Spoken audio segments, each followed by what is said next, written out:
whenever I find something, I want to perfect it. I want it to be the very best. And I want to do it, and I want to do it well. And in the kitchen, the rest of the world doesn't matter. Time slows down. Nobody else around me really is important in that moment. It is that hyper focus of I have to perfect what's in front of me.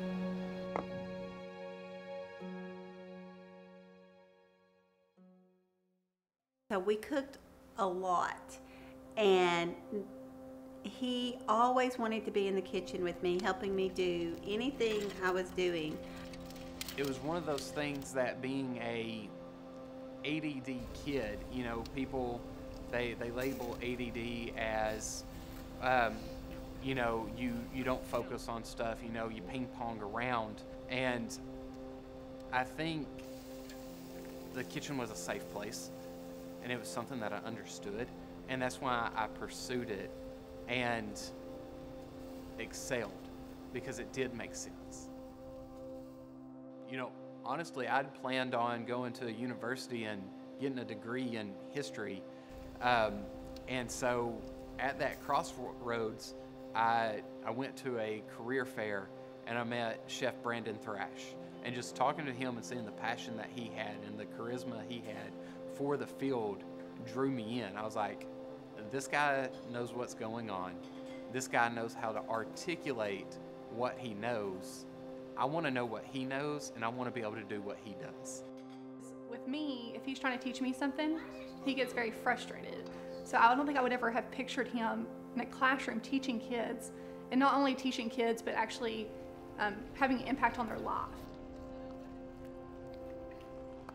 He wants them to do well, and when they are hurting, he's hurting.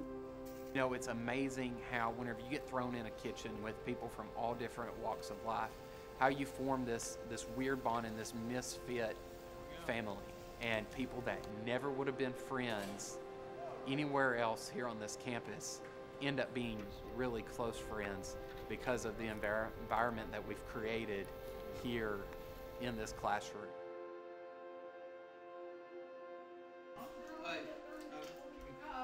Like it's really lean. I cannot cook. I can barely boil water. I've actually caught a microwave on fire with a personal pizza. I can barely do anything in the kitchen. And so I just love that he has the love for that and can provide for our family in that way. Since, you know, I do it as a profession, as a career, it just makes sense for me to be that provider within the family that does the cooking. You know, as humans as a whole, we all have memories connected to certain taste.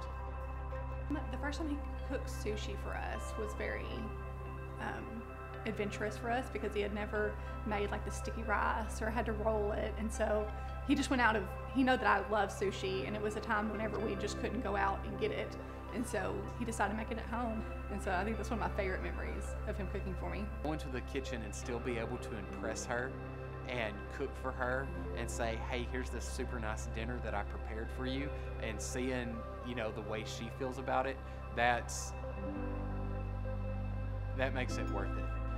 You smell a certain food and it reminds you of a moment. It reminds you of a person.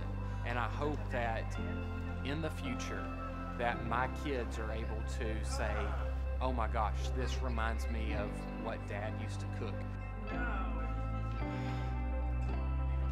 I love him dearly, and I am so incredibly proud of him, of the young man that he has grown to be, the husband, the father, the educator. I knew he would always do something great with his life. My biggest thing is failure is not what you think it is. Failure is part of the process to success. You're gonna fail, you're gonna fall, you're gonna stumble, but that's all part of the growth process of being the very best, because you're gonna fail before you ever do it well.